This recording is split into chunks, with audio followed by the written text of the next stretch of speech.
Hello friends, welcome back to my channel. Hare Krishna, Radhe Radhe. Friends, Vaishakh मास बहुत ज़्यादा पुण्य देने वाला है।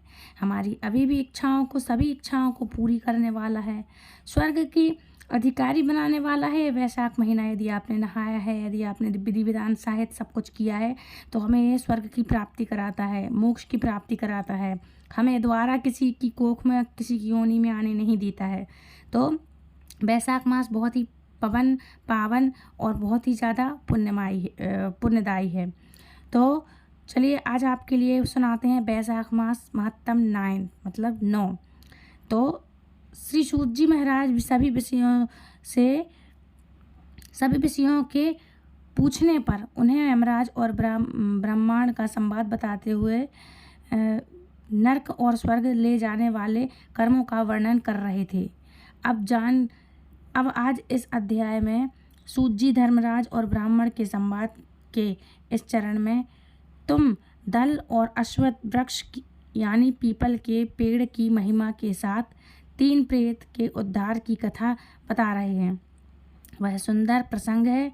शुरू करते हैं। यमराज से शुभ अशुभ कर्म जिनके द्वारा स्वर्ग नरक की प्राप्ति होती है, जिन्हें सुनने के बाद सौनक आदि ऋषियों ने सूत जी से बोले। ब्राह्मण धर्मराज ने पूछा, धर्मराज, वैशाख मास में प्रातः काल स्नान करके एकाग्रचित हुआ पुरुष भगवान माधव का पूजन किस प्रकार करे? आप इसकी विधि का वर्णन करें। धर्मराज ने कहा, ब्राह्मण, पत्तों की जितनी जातियां हैं, उन सब में तुलसी भगवान शिव विष्णु को सबसे अधिक प्रिय है। पुष्कर आदि जितने तीर्थ हैं, गंगा जितनी नदियां हैं तथा बांस आदि जो जो देवता के वास हैं, वे सभी तुलसी दल में निवास करते हैं। अतः तुलसी सर्वदा और सब समय भगवान श्री विष्णु को प्रिय है। कमल और मालती का फूल छोड़कर तुलसी का पत्ता ग्रहण करें और उसके द्वारा भक्ति पूर्वक भगवान माधव की पूजा करें। उसके पुण्य फल का पूरा वर्णन करने में कोई भी सामर्थ्य नहीं है। जो बिना स्नान किए ही देव कार्य या पितृ कार्य के लिए तुलसी का पत्ता तोड़ते हैं, उनके सारे कर्म निष्फल हो जाते हैं। वो पंच गव्य पान करने से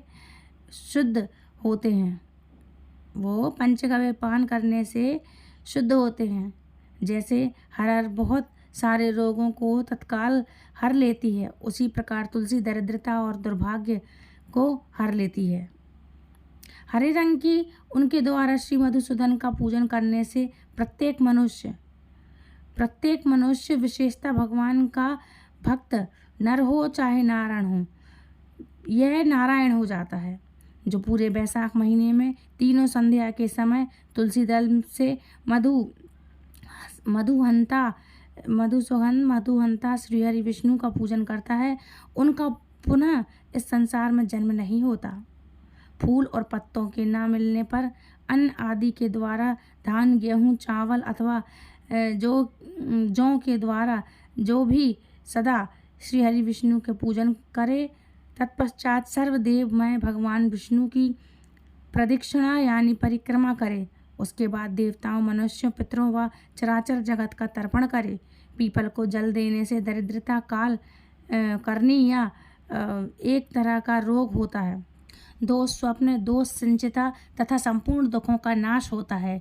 जो बुद्धिमान पीपल के पेड़ की पूजा करते हैं, उससे अपने पितरों को तृप्त कर दिया जाता है। भगवान विष्णु की आराधना कर ली तथा संपूर्ण ग्रहों का भी पूजन कर लिया। अष्टांग योग का साधन स्नान करके पीपल के वृक्ष का संचन तथा श्री गोविंद का पूजन करने से मनुष्य कभी दुर्गति को नहीं प्राप्त होता है। जो सब कुछ करने में असमर्थ हो, वो स्त्री या पुरुष यदि पूर्व निसंदेह से युक्त होकर वैशाख की त्रयोदशी, चतुर्थी और पूर्णिमा तीनों दिन भक्ति से विधि पूर्वक प्रातः स्नान कर ले, तो वो सब पा लेता है।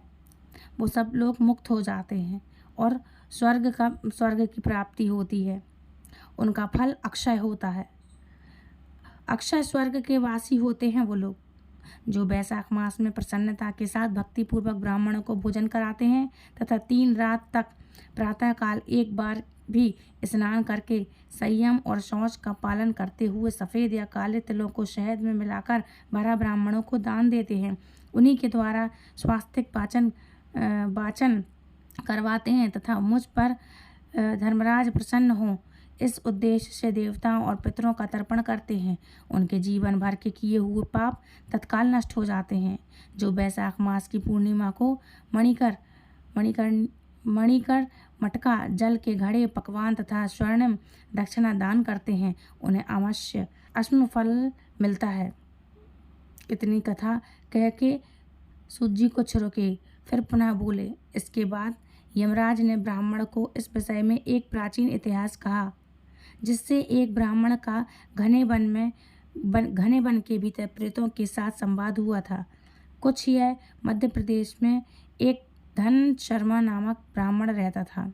उनमें पाप का लेश मात्र भी नहीं था। एक दिन वह कुशा लेने के लिए वन में गए। वहाँ उन्होंने एक अद्भुत बात देखी। उन्हें 3 महाप्रेत दिखाई दिए जो बहुत दुष्ट और भयंकर थे। ब्राह्मण धन शर्मा उन्हें देख के बहुत डर गए। उन प्रेतों के केश ऊपर को उठे हुए थे, लाल लाल आंखें थी, काले काले दांत, सूखा हुआ उनका पेट था। धन शर्मा ने उनसे पूछा, तुम लोग कौन हो और ये नर किस अवस्था तुम्हें मिली है? कैसे मिली है ये अवस्था तुम्हें? तुम्हारे डर से बहुत दुखी हो रहा हूँ मैं। दया का पात्र हूँ, मेरी रक्षा करो। मैं भगवान विष्णु का दास हूँ।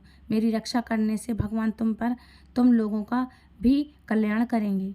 भगवान विष्णु ब्राह्मण के हितेश हैं। मुझ पर दया करने से वे तुम्हारे ऊपर संतुष्ट होंगे। श्री विष्णु का अलसी के पुष्प के समान श्याम वर्ण है। वो पीतांबर धारण है। उनका नाम सुनने मात्र से सब पापों का अंत हो जाता है। भगवान आदि और अंत से रहित शंख चक्र गदा धारण करने वाले अविनाशी कमल के समान नेत्र वाले तथा प्रेतों को मोक्ष प्रदान करने वाले यमराज कहते हैं। ब्राह्मण भगवान विष्णु का नाम सुनने मात्र से वो पिशाच संतुष्ट हो गए और उनका भाव पवित्र हो गया। वो दया और उदारता के वशीभूत हो गए। ब्राह्मण के कहे हुए वचनों से उन्हें बड़ी प्रसन्नता हुई। उनके पूछने पर वो प्रेत इस प्रकार बोले। प्रेतों ने कहा, विप्र, तुम्हारे दर्शन मात्र से तथा भगवान श्रीहरि का नाम सुनने से हम इस समय दूसरे ही भाव को प्राप्त हो गए। हमारा भाव बदल गया है। हम दयालु हो गए हैं। वैष्णव पुरुष का समागम निश्चय ही पापों को दूर भगाता है, कल्याण से सहयोग करता तथा शीघ्र ही यश का विस्तार करता है। अब हम लोगों का परिचय सुनो। यह पहला कृत धन नाम का प्रेत है। हम इस दूसरे का नाम विद्वे है तथा तीसरे का नाम मेरा अविक है। मैं तीनों लोक में अधिक पापी हूँ। इस प्रथम पापी ने सदा ही कृत्य घटना की है। इसके कर्मों के अनुसार ही इसका नाम कृत घन पड़ा। ब्राह्मण यह पूर्व जन्म में सुदास नामक द्रोही मनुष्य था।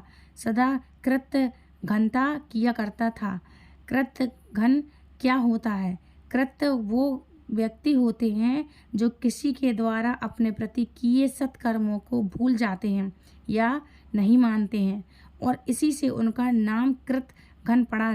ठीक है, उसी पाप से ये इस अवस्था को पहुंचा।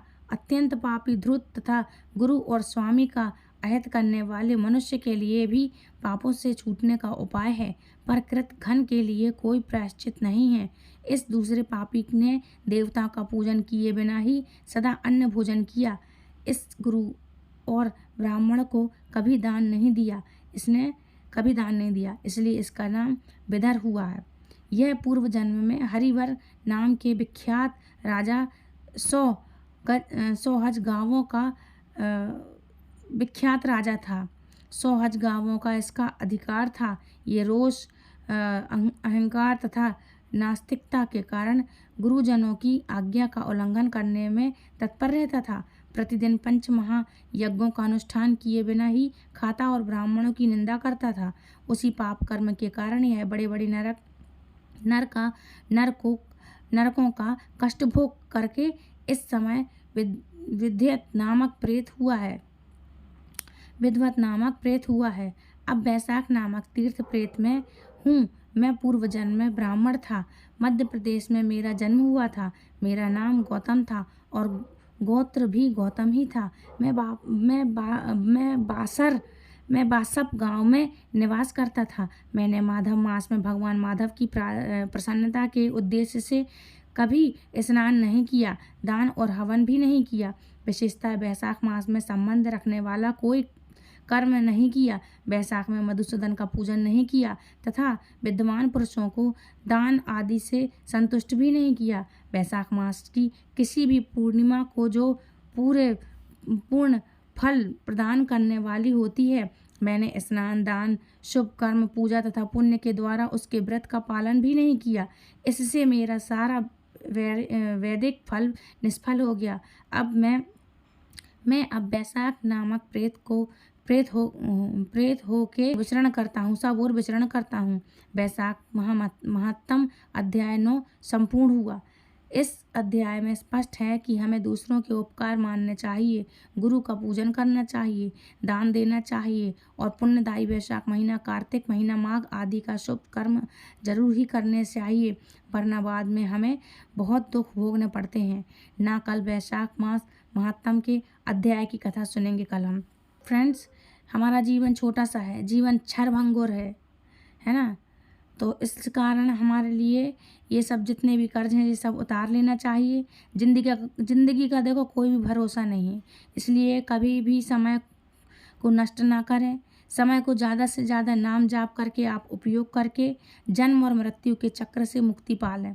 सबसे सरल तरीका शास्त्रों में बताया हुआ है। कलयुग केवल नाम आधारा, केवल नाम जाप करके आप भक्ति, शक्ति, प्रेम सब पाया जा सकता है। इससे अपनी हर सांस के साथ प्रेम से मन के भाव में अपने हर पल जाप करते रहो और हरे कृष्णा कृष्ण कृष्ण हरे हरे, हरे राम राम राम हरे हरे, ये हरे कृष्ण का महामंत्र है।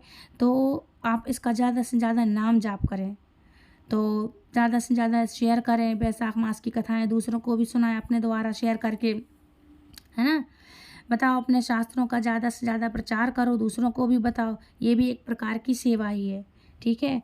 तो प्लीज़ दूसरों तक शेयर करें, मेरी वीडियो को लाइक शेयर कमेंट करें, चैनल सब्सक्राइब करना बिल्कुल ना भूलें। पहली बार जुड़ रहे हैं यदि वीडियो से तो मेरे चैनल को सब्सक्राइब करें, सारी कथाएं सुन लें, एक से लेके जितने भी इनके महीने, जितने भी दिन हैं, उन सब की कथाएं आप तक प्रस्तुत होती रहेंगी। और पहले भी मैंने डाली हुई है वीडियो सारी, तो आप चैनल पर जाके देख सकते हैं। पूरी वीडियो को देखें, दूसरों को शेयर करें, लाइक करें, कमेंट करें। मेरे चैनल को ऑल पर प्रेस करें, जब आप बेल आइकन ऑल पे दबाएंगे तो सारी नोटिफिकेशन आप तक पहुंच जाएगी। मिलती हुई ऐसे इंटरेस्टिंग जानकारी के साथ नेक्स्ट वीडियो में, तब तक के लिए राधे राधे, हरे कृष्णा, हरि बोल।